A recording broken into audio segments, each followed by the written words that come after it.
Hi friends, நம்ம சேனலை புதுசாக பார்க்குறவங்க சேனலை சப்ஸ்கிரைப் பண்ணிவிட்டு அப்படியே பெல் ஐக்கானையும் கிளிக் பண்ணிடுங்க. இங்கே வந்து ஹீரோயினும் தம்பியும் வந்து அந்த மதுபானத்தை குடிச்சிருப்பாங்கல்ல, அந்த ரசாயனம் கலந்ததை. அதை வந்து குடித்ததுக்கப்புறம் ஹீரோயினுக்கு வந்து ஒன்றுமே பண்ண முடியல, ஒரே வெக்கையாக இருக்குது, என்ன பண்ணுறதுனே தெரியலைன்னு சொல்லிட்டு அவன் தம்பிக்கிட்ட புலம்பிகிட்டு இருப்பா. அப்போ வந்து அந்த ட்ரெஸ் எல்லாம் வெக்கையாக இருக்குன்னு சொல்லி இழுத்து விடுவா. அக்கா நீ என்னக்கா பண்ணுற? நான் நினைக்கிறேன் அதில் வந்து இது கலந்துருப்பாங்கன்னு நினைக்கிறேன், மயக்க மருந்து அப்படின்னு சொல்லிட்டு அவளை மயக்கம் போட்டு விழுவா. அவளை பிடிக்க போகிறோம்னு தம்பிக்காரனும் அவள் மேலேயே விழுந்துருவான். ஒரு செகண்ட் அவளை கிஸ் பண்ண போகிற மாதிரி கிட்ட போயிட்டு அவள் வாயில் கையை வச்சுட்டு, அச்சோ நான் என்ன பண்ணுறேன், நான் இப்படி பண்ணியிருக்கக்கூடாது, நான் எவ்வளோ பெரிய தப்பு பண்ணிட்டேன், என்னோட சொந்த அக்கா கிட்டேயே நான் இப்படி தப்பாக நடந்துக்க முயற்சி பண்ணேன், எப்படி என்னால் முடிஞ்சிச்சு அப்படின்னு சொல்லிட்டு தம்பிக்காரன் டக்குன்னு எந்திரிச்சு அந்த இடத்த விட்டு போயிடுறான். அதுக்கப்புறம் ஹீரோ வந்து ஹீரோயினை பார்க்குறதுக்காக அந்த ரூமுக்கு வந்தால் ஹீரோயின் வந்து ரொம்ப மயக்கமாக இருக்கா. அவள் கையை பிடிச்சி எந்திரிச்சோயோ அப்படின்னு சொல்லிட்டு ஹீரோ எழுப்புறான். அவள் எந்திரிச்சிட்டு, என்னங்க நீங்கள் வந்துட்டீங்களா, உங்களை தான் நான் தேடிக்கிட்டு இருந்தேன் அப்படின்னு சொல்லிட்டு இவள் பேசிகிட்டு இருக்கையிலே கிஸ் பண்ண கிட்ட போவா. ஹீரோ நீ என்ன பண்ணுற சோயோ, என்னை எதுக்கு இப்படி நடந்துக்கிற, ரொம்ப போதை தலைக்கு ஏறிடுச்சா உனக்கு அப்படின்னு ஹீரோ எவ்வளவோ தடுக்க பார்ப்பான். ஆனால் அவனால் முடியலை. இவன் வந்து அவனை விடுற மாதிரியே தெரில. அதுக்கப்புறம் கட்டி பிடிக்கிறா, அவன் மேலே விழுகிறா போயிட்டு, என்னங்க எனக்கு மருந்து நீங்கள் தாங்க அப்படின்னு சொல்லிட்டு அவன்கிட்ட இது பண்ணிகிட்டு இருப்பா. நான் உனக்கு சிறந்த மருந்தை நான் ரெடி பண்ணி தரேன், நீ பேசாமல் வா அப்படின்னு சொல்லுவா. என்னைய விடுங்கன்னு சொல்லிட்டு கத்திட்டு வருவா. அப்போ டக்குன்னு அவளை குளத்துக்குள்ளே தூக்கி போட்டுருவான் ஹீரோ. தூக்கி போட்டுட்டு அவனும் குளத்துக்குள்ளே குதிச்சிருவான். குதிச்சதுக்கப்புறம் ஹீரோயின் வந்து எந்திரிச்சு நிற்பா. இப்போ உனக்கு போதை தெளிஞ்சிருச்சா அப்படின்னு சொல்லிட்டு ஹீரோ கேட்பான். ஹீரோயின் அவன் பேசுறது கூட காதில் வாங்காமல் டக்குன்னு அவனை கிஸ் பண்ணிடுவா. ஏச்சோயோ விடு அப்படின்னு சொல்லிட்டு இவன் கத்திக்கிட்டே கிடப்பான். ஆனால் அவன் விடுற மாதிரி தெரில. இங்கே பார்த்தா அந்த அசிஸ்டண்ட் பையன் என்ன ஒரு கண்காட்சி, நான் கண்குள்ளா காட்சியாக இருக்குது அப்படின்னு சொல்லிட்டு அவன் வேடிக்கை பார்த்துக்கிட்டு இருப்பான். அந்த நேரத்தில் அந்த கிழவியும் அவளோட அசிஸ்டண்ட்டும் வந்துருங்க. வந்ததுக்கப்புறம் நீங்கள் அங்கிட்டு போகாதீங்கன்னு சொல்லி இவன் தடுப்பான். ஆனால் கிழவி வந்து அவங்க கிஸ் பண்ணுறதை வந்து பார்த்துட்டு இந்த காலத்து பிள்ளைங்களே இப்படி தான் இருக்குதுங்க, இதுகளையெல்லாம் திருத்தவே முடியாது, எப்படி இப்படி பட்ட பகல்லையே பண்ணுதுங்க, அதுவும் கண்ணுக்கு குசுற மாதிரி அப்படின்னு சொல்லிட்டு கிளப்பி திட்டிட்டு போயிடுது. ஹீரோ உனக்கு ஒரு வழி வச்சுருக்கேன்னு சொல்லிட்டு அவன் என்ன பண்ணிடுறான், தூக்கிட்டு வந்து அவளை பெட்டில் வந்து கட்டி போட்டுடுறான். கட்டி போட்டதுக்கப்புறம் இவன் தூங்கி எந்திரிச்சதுக்கப்புறம் அவன் ஃப்ரெண்டுக்கிட்டே கயிறு அவுத்து விட்றி, என்னடி ஆச்சு எனக்கு அப்படின்னு சொல்லிட்டு கேட்குறா. நீங்கள் முழிச்சிட்டிங்களா, உங்களை வந்து தளபதி தான் கொண்டு வந்து இங்கே வந்து கட்டி போட்டார், நீங்கள் வந்து இந்த உணர்ச்சி தூண்டுற மருந்தை வந்து குடிச்சிட்டிங்க அப்படின்னு சொல்லிடுவா. என்னது, நான் உணர்ச்சி தூண்டுற மருந்தை குடிச்சிட்டேனா, அது எப்படி எனக்கு வந்துச்சு அப்படின்னு சொல்லிட்டு ஹீரோயின் வந்து ரொம்ப ஷாக் ஆயிடுறா. அதுக்கப்புறம் இந்த ஃப்ரெண்டுக்காரையும், ஆமாம் நீங்கள் தவறுதலாக குடிச்சிட்டிங்க, ஆனால் அப்படி குடிச்சுப்புட்டு ஹீரோக்கிட்டையும் ரொம்ப அத்துமீறி நடந்துக்கிட்டீங்க, அதனால் அவர் வந்து கோவப்பட்டு உங்களை வந்து இங்கே வந்து கட்டி வச்சுட்டு போயிட்டாரு, என்னைய வந்து பாதுகாக்க சொல்லிவிட்டு அவரும் இந்த இடத்த விட்டு கிளம்பிட்டாரு. ஹீரோயின் நானும் என் தம்பியும் தானடி அதை குடித்தோம், அவன் எங்கே போனான் என்னை விட்டுட்டு அப்படின்னு சொல்லி கேட்பா. அவர் வந்து கோவமாக வெளியே போனார், என்னாச்சுன்னு தெரியலை அப்படின்னு சொல்லி ஃப்ரெண்டுக்காரி சொல்லுவாள். அவன் கோவமாக போனான்னு சொன்னதுக்கப்புறம் ஹீரோயின் வந்து அவன் தம்பியை பார்க்குறதுக்காண்டி அவனோட வீட்டுக்கு போவான். ஆனால் அவன் அவனோட அசிஸ்டண்ட் வந்து உள்ளார விடமாட்டான், இந்த மாதிரி உங்கள் தம்பி யாரையும் பார்க்கக்கூடாதுன்னு சொல்லியிருக்காருன்னு. எதுக்காக அவன் என் மேலே கோவமாக இருக்கான்னு தெரியலையே, அப்படி நான் என்ன பண்ணேன்னு எனக்கு தெரியலையே அப்படின்னு சொல்லிட்டு ஹீரோயின் போகலான்னு பார்ப்பா. அவன் வந்து தம்பிக்காரன் வந்து புலம்பிகிட்டு இருக்கான், எப்படி என்னால் முடிஞ்சிச்சு, சின்ன வயசில் நானும் அவளும் சத்தியெல்லாம் பண்ணிட்டோமே, நம்ம அக்கா தம்பியாக தான் இருப்போம், வேறு எதுவும் இருக்க மாட்டோம், எப்படி என்னால் முடிஞ்சிச்சு, நான் வந்து உன்னை எப்படி பார்ப்பேன், உன் மூஞ்சில் எப்படி நான் முழிப்பேன், எனக்கு ரொம்ப அசிங்கமாக இருக்குது, நான் எப்படி உங்ககிட்ட அப்படி நடந்துக்கிட்டேன் அப்படின்னு சொல்லிட்டு தம்பிக்காரன் வந்து ரொம்ப மனம் வருந்தி யோசிச்சுக்கிட்டே இருக்கான். அவனுக்கு வந்து நிற்க கூட தெம்பில், ரொம்ப மன உளைச்சலில் வந்து ஆளாயிட்டான். எப்படி நான் அந்த மாதிரி நடந்துக்கிட்டேன், அதுவும் என்னோட சொந்த அக்கா கிட்ட அப்படின்னு யோசிச்சுட்டு இருக்கும்போது ஹீரோயின் வந்து உள்ளார வந்துடுவா. டேய் தம்பி, எதுக்குடா என்னைய பார்க்க மாட்டேன்னு சொல்கிறா, எதுக்குடா என்கிட்ட எதுவும் கோவமாக இருக்காடா, நீ எதுவும் நான் உங்ககிட்ட திட்டேனா, தப்பாக நடந்துக்கிட்டேனாடா அப்படின்னு சொல்லிட்டு அக்கா ஹீரோயின் கேட்குறா. அதுக்கு தம்பி கைவன் வந்து சரியான கோவமாக, நீ என்கிட்ட எனக்கு ஒரு உதவி பண்ணுறியா, நீ இந்த இடத்த விட்டு போ அப்படின்னு சொல்லிட்டு வேகமாக கத்துறான். ஹீரோயின் வந்து எதுக்குடா இப்படி கத்துறேன், நான் உன்னை என்னடா பண்ணேன், எதுக்குடா நான் உன்னை எதுவும் திட்டுனேனா, உன்னை அடிச்சேனா, ஏதாச்சும் தான் சொல்லுடா அப்படின்னு சொல்லிட்டு ஹீரோயின் கேட்குறா. ஆனால் அதுக்கு அவனும் நீ பேசாமல் போய் என் மூஞ்சிலே முழிக்காத அப்படின்னு சொல்லிட்டு கத்துறான். ஹீரோயின் வந்து ஓவராக பேசினேன்னு நான் அப்படியே அரைஞ்சிருவேன், எதுக்கு நீ இப்படி பண்ணிகிட்டு இருக்க அப்படின்னு சொல்லிட்டு தம்பிக்காரனை வந்து திட்டுவா. இவன் வந்து எதுவுமே சொல்லலை, அதுக்கு அமைதியாகவே உட்காந்துருக்கான். அதுக்கப்புறம் கத்தியை எடுத்துகிட்டு வந்து, நீ பேசுறியா, நான் கையை வெட்டிக்கவா அப்படிலாம் கேட்பா. அதுக்கும் அவன் அசர்ற மாரியே இல்ல. சரி ஒரு மன நிம்மதிக்காண்டியாச்சும் ஒரு ஆறுதலா சொல்லலாம்ல. "எதுக்குடா இப்படி பண்ற?" அப்படின்னு சொல்லி கேட்பான். அதுக்கு இவன் தம்பிக்காரன் சொல்லுவான், "எனக்காக ஒரே ஒரு உதவி பண்றியா? என் மேல உண்மையாலுமே பாசம் வச்சிருந்தீங்கன்னா, இந்த இடத்த விட்டு போ. என்னால உன்னைய பார்க்க முடியாது. எனக்கு வந்து உன்கிட்ட பேசவும் முடியாது. என்னைய தனியா விடு ப்ளீஸ்" அப்படின்னு சொல்லிட்டு அவள்ட்ட ரொம்ப எரிஞ்சு எரிஞ்சு விழுகுறான். விழுந்தோன ஹீரோயின் வந்து கேட்குறா, "அப்படி என்னடா நான் பண்ணேன்? காரணம் சொன்னா தானடா எனக்கு தெரியும். நீ சொல்லாம இப்படி பண்ணா என்னடா அர்த்தம்?" அப்படின்னு சொல்லிட்டு சொல்லுவா. அதுக்கு இடையில இந்த ஆளுகள கூப்பிட்டு, இந்த மாரி அக்காவ கூட்டிட்டு போங்க அப்படின்னு சொல்லிருவான். ஹீரோயின் வந்து எதுக்காக இவ்வளோ கோவமா இருக்கான்? ஆளுங்கள விட்டெல்லாம் என்னைய வெளிய அனுப்புறானே அப்படின்னு சொல்லிட்டு ரொம்ப மனம் உடைஞ்சு போயிட்டு, மழை பெய்ய பெய்ய அது மழையில நனைஞ்சுக்கிட்டே உட்காந்துருப்பா. எதுக்காக நான் இப்படி இருந்தான்னு சொல்லிட்டு.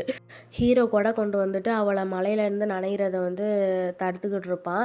"உனக்கு வந்து இதெல்லாம் பழகுன விஷயம் தானே! அவமானப்படுறது, திரும்ப அவங்கள்ட்டயே போய் நிக்கிறது, எதுக்காக இப்படி வந்து இங்க உட்காந்துருக்க?" அப்படின்னு சொல்லிட்டு இவன் கேட்பான்.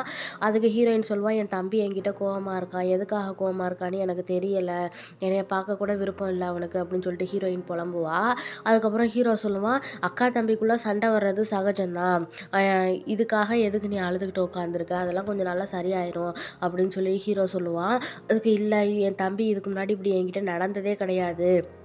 அவன் வந்து என் மேல உயிரே வச்சிருப்பான். இப்ப என்னன்னே தெரியல. திடீர்னு இப்படி நடந்துக்கிறான். நேத்து நான் அவன்கிட்ட எப்படி திட்டுனனா, அடிச்சனா எதுவுமே எனக்கு தெரியல அப்படின்னு சொல்லிட்டு ஹீரோயின் புலம்புவா. அதுக்கப்புறம் ஹீரோ என்ன பண்ணிருவான், அவன பார்க்கறதுக்காக அவனோட கதவெல்லாம் உடைச்சிருவான். உடைச்சதுக்கப்புறம் இங்க தம்பிக்காரன் வந்து நீங்க மட்டும் உள்ளார வாங்க மாமா அப்படின்னு சொல்லிட்டு அவன ரூமுக்கு கூட்டிட்டு போறான். அங்க வந்து ஹீரோ கேட்கறான், சரி உங்க அக்கா உன் மேல உயிரே வச்சிருக்கான்னு உனக்கு தெரியும்ல. எதுக்காக நீ இப்படி பேசாம இருக்க? காரணத்த அவ கேட்டுட்டு வர சொன்னா அப்படின்னு சொல்லிட்டு கேட்பான். காரணமா? உட்காருங்க சொல்றேன். அப்படின்னு சொல்லுவான். சொன்னதுக்கப்புறம் இவன் சொல்லுவான், "எங்க அக்கா ரொம்ப நல்லவ. அவ வந்து வெகுளியானவ. எத பத்தியும் யோசிக்க மாட்டா. யாருக்காகவும் அ அடுத்தவங்களுக்காக தான் இதா இருப்பா. தன்னைய பத்தி யோசிக்கிறத விட, அவளுக்கு புடிச்சது வந்து இனிப்பு தான் ரொம்ப பிடிக்கும். அவ கோவமா இருக்கும்போது இனிப்ப குடுத்தா அவ வந்து சாந்தமாயிருவா. அவள நல்லா பார்த்துக்கங்க. நான் உங்கள நம்பி தான் விடுறேன். அவள நான் பிரிஞ்சு ஒரு நாள் கூட இருந்தது கிடையாது. ஆனா உங்கள கல்யாணம் பண்ணதுக்கப்புறம் அவள நான் ரொம்ப பிரிஞ்சு அதனால ரொம்ப கஷ்டப்பட்டுக்கிட்டு இருக்கேன். எங்க அக்கா மனசு கஷ்டப்படுற மாரி எதுவும் பேசாதீங்க. அவள திட்டாதீங்க. அவள நல்லா பார்த்துக்கங்க." அப்படின்னு சொல்லிட்டு இவன் ரொம்ப மனவருந்தி பேசிக்கிட்டு இருக்கான். அதுக்கு ஹீரோ கேட்குறான், "நான் கேட்ட கேள்வி வேற, நீ சொல்ற பதில் வேற. இந்த பதில நான் கேட்கவே இல்லையே. நான் கேட்ட கேள்விக்கு மட்டும் நீ காரணத்த சொல்லு." அப்படின்னு சொல்லிட்டு ஹீரோ கேட்குறான். அதுக்கு தம்பிக்காரன் சொல்றான், "எனக்கு வந்து வயசாயிருச்சு. அவங்களுக்காக நான் எவ்வளோ தான் மாத்திக்கிறது. அவங்களுக்காக தான் எல்லாத்தையும் நான் விட்டு குடுத்து போயிட்டுருந்தேன். எனக்கும் ஒரு சில ஆசைகள்லாம் இருக்குன்னு" சொல்லிட்டு இருக்கும்போது ஹீரோயின் வந்து, எதுக்குடா தம்பி என்கிட்ட இப்படி பேசாம இருக்க? நான் உனக்கு அப்படி என்னடா பண்ணேன்னு மனசுல நெனச்சுக்கிட்டு இருக்கா. அதுக்கப்புறம் வெளியிலேருந்து இதெல்லாம் கேட்டுக்கிட்டு இருக்கா. அப்புறம் தம்பிக்காரன் சொல்றான், "எனக்கு வந்து ஒரு கல்யாண வயசாயிருச்சு. அவளுக்கும் ஒரு வாழ்க்கை இருக்கிற மாரி எனக்கும் ஒரு வாழ்க்கை இருக்கு." அப்படின்னு ஹீரோட்ட சொல்லிட்டு இருப்பான். அப்ப ஹீரோயின் வந்து டக்குனு வெளிய கதவ தட்டிக்கிட்டு, "தம்பி நீ என் மேல கோவமா இருக்கன்னு எனக்கு தெரியும்டா. நான் உனக்கு இனிப்பு வாங்கி தரேன்டா. நீ என் மேல கோவத்த குறைச்சுக்கடா. ப்ளீஸ்டா ப்ளீஸ்டான்னு" கத்துறா. வெளியில இருந்துகிட்டு அழுகுறா. அதுக்கு தம்பிக்காரன், "இப்ப கூட பார்த்தீங்களா? அவளுக்காக தான் நான் வந்து அ எல்லாத்தையும் விட்டு குடுத்து போனேன். அவ இப்ப கூட சின்ன குழந்தை மாரி தான் யோசிக்கிறா. அவளுக்குன்னு ஒரு வாழ்க்கை இருக்கு. இனிமே அவ அந்த வாழ்க்கைய அவ பார்த்துக்கட்டும். எனக்குன்னு ஒரு வாழ்க்கை இருக்கு. இனிமே என் வாழ்க்கைய தேடி நான் போறேன். இனிமே அவகிட்ட நான் பேச விரும்பல. அவள பார்க்கவும் விரும்பல." அப்படின்னு சொல்லிட்டு ரொம்ப வருத்தப்பட்டு பேசிக்கிட்டு இருக்கான். அதுக்கப்புறம் ஹீரோ சரின்னு சொல்லிட்டு வெளியில வந்து ஹீரோயின, "வா நம்ம வீட்டுக்கு போவோம்." அப்படின்னு சொல்லி கேட்பான். ஹீரோயின் வந்து, "நம்ம வீட்டுக்கா? சரி நம்ம வீட்டுக்கே போவோம் வாங்க." அப்படின்னு சொல்லிட்டு அவங்க கூட கிளம்புறதுக்காக முதுகுல ஏறி உட்காந்துப்பா. ஹீரோ சொல்லுவான், "நீ எத பத்தியும் கவலைப்படாத. கொஞ்ச நாள்ல எல்லாம் சரியா போயிரும்." அப்படின்னு சொல்லுவான். இங்க தம்பிக்காரன காமிச்சா, அவன் வந்து அவங்க அக்காட்ட பண்ணி குடுத்த சத்தியம், அவ கூட சந்தோஷமா இருந்தது, அவ கூட ஜாலியா பேசினது, அவ இனிப்பு குடுத்தப்ப வாங்கிக்கிட்டது எல்லாத்தையும் நெனச்சு ரொம்ப ஃபீல் பண்ணி அழுதுகிட்டு இருக்கான். எப்படி எங்க அக்காவுக்கு நான் இப்படி ஒரு துரோகத்த பண்ணேன் அப்படின்னு சொல்லிட்டு. அவனால அத ஏத்துக்கவே முடியல. அதுக்கப்புறம் ஹீரோ வந்து ஹீரோயின தூக்கிட்டு, "நீ எத பத்தியும் கவலைப்படாத. அவன் கொஞ்ச நாள்ல உன் கூட வந்து பேசுவான். யாரு உன்னை விட்டு போனாலும் எப்பவுமே நான் உன் கூட தான் இருப்பேன். அத மட்டும் மறந்துறாத." அப்படின்னு சொல்லிட்டு ஹீரோ சொல்றான். ஆனா தம்பிக்காரன் வந்து அவனால என்னடா பண்றது? இப்படி நான் நடந்துக்கிட்டேனேன்னு சொல்லிட்டு அவன் பயங்கரமா அதனால ரொம்ப பாதிக்கப்பட்டான் போல இருக்கு. அதுக்கப்புறம் ஃப்ரெண்டுக்காரிக்கிட்ட ஃப்ரெண்டுக்காரி வந்து ஹீரோட்ட சொல்றா, "அவங்க வந்து சாப்பிடவே மாட்றாங்க. இளவரசி இப்படி இருந்து நான் பார்த்ததே கிடையாது" அப்படின்னு சொல்லுவா. அப்புறம் ஹீரோ வந்து ஹீரோயின்ட்ட போயிட்டு நிப்பான். நின்னோனே ஹீரோயின் கேட்பா, "என்ன என்னைய சமாதானப்படுத்துறதுக்காக வந்தீங்களா?" அப்படின்னு சொல்லி கேட்பா. அதுக்கு ஹீரோ, இல்ல நான் உன்ன சமாதானப்படுத்துறதுக்காண்டிலாம் வரல. உன் தம்பி வந்து என் பாதுகாப்புல தான் உன்னைய விட்டுருக்கான். நீ இப்படி சாப்பிடாம இந்த ரூம்லயே செத்து போயிட்டியேன்னா, பழியெல்லாம் என் மேல தானே வந்து சேரும். எதுக்காக நீ சாப்பிடாம இருக்க?" அப்படின்னு சொல்லி கேட்பான். "இல்ல என் தம்பி இதுக்கு முன்னாடி இந்த மாரி பண்ணதே கிடையாது. ஆனா, இப்போ என்கிட்ட என் முகத்துல கூட முழிக்க அவன் விரும்பல. அப்படி நான் என்னதான் பண்ணேன்னு எனக்கு தெரியல." அப்படின்னு சொல்லிட்டு ரொம்ப ஃபீல் பண்ணிக்கிட்டு இருக்கா. அதுக்கு ஹீரோ, "உன் தம்பி வந்து சின்ன பையன் கிடையாது. அவனுக்கும் வயசாயிருச்சு. அவனே எல்லாமே பார்த்துக்குவான். அவன பத்தியும் நீ புரிஞ்சுக்கணும்.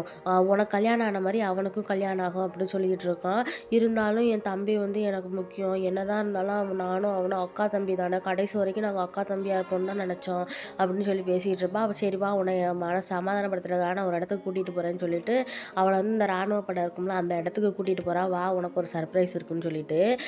ஃப்ரெண்டுக்காரன் கேட்குறான், "இந்த சர்ப்ரைஸ் வந்து தேவைதானா அவங்களுக்கு? அது அவங்களுக்கு பிடிக்குமா?" அப்படின்னு சொல்லி கேட்குறான். "அதெல்லாம் பிடிக்கும். நீ வர சொல்லு" அப்படின்னு சொல்லுவான். அப்பதான் ஒரு குதிரைய கொண்டு வந்து காமிப்பானுங்க. "இப்பதான் சந்தையில வாங்கிட்டு வந்தேன். கருப்பு குதிரை. உனக்காக தான் வாங்கினேன். வா போலாம்ன்னு" சொல்லிட்டு அவள வலுக்கட்டாயமா ஏத்தி கூட்டிட்டு போறான். அவ கத்திக்கிட்டே இருக்கா, "என்னைய காப்பாத்துங்க, காப்பாத்துங்கன்னு" சொல்லிட்டு. ஒரு இடத்துல நிறுத்துறான். அந்த இடத்துல சரியான வாந்தி எடுக்கிறா. "எதுக்காக என்னைய இங்க கூட்டிட்டு வந்தீங்க? நான் எனக்கு இந்த மாரி வந்தா தான் ஒத்துக்காதுன்னு தெரியும்ல" அப்படின்னு சொல்லி கேட்பான். "இந்த மாரி வந்தா உனக்கு கொஞ்சம் மன நிம்மதியா இருக்குன்னு தான் கூட்டிட்டு வந்தேன்" அப்படின்னு சொல்லுவான். அதுக்கு ஹீரோயின் சொல்லுவா, இதெல்லாம் எனக்கு பிடிக்கல" அப்படின்னு சொல்லுவா. அதுக்கப்புறம் ஹீரோ சொல்லுவான், "சரி இந்த தம்பி ஒண்ணும் சின்ன பையன் கிடையாது. அவன் வளர்ந்துட்டான். அந்த கிளப்ப நடத்துறதே உன் தம்பி தான் தெரியுமா?" அப்படின்னு சொல்லி கேட்பான். "என்னது?" அப்படின்னு கேட்டுட்டு அவ ஹீரோயின் வந்து வீட்டுக்கு வந்ததுக்கப்புறம் அவ ஃப்ரெண்டு கிட்ட இந்த மாரி சொல்லுவா, "அவன் அந்த கிளப் நடத்துறதே அவன் தானாண்டி. அவன பார்க்கணும்னா நான் அந்த இடத்துக்கும் போகலாம்ல. அப்ப அங்க போனா அவன நான் பார்க்க முடியும்ல" அப்படின்னு சொல்லிட்டு அவ ஃப்ரெண்டு கிட்ட சொல்லிட்டு இருக்கா. ஆனா அவ ஒத்துக்க மாட்டேங்கிறா.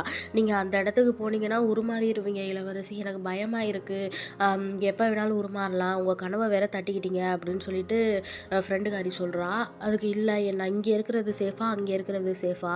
இங்க இருந்தா நான் மாட்டிக்க தான் செய்வேன். தளபதி என்ன என்ன பண்ணுவாருன்னு தெரியாது. அதனால நான் என் தம்பிய தேடி போவேன். என் தம்பி தான் எனக்கு எப்பயுமே பாதுகாப்பா இருப்பான்."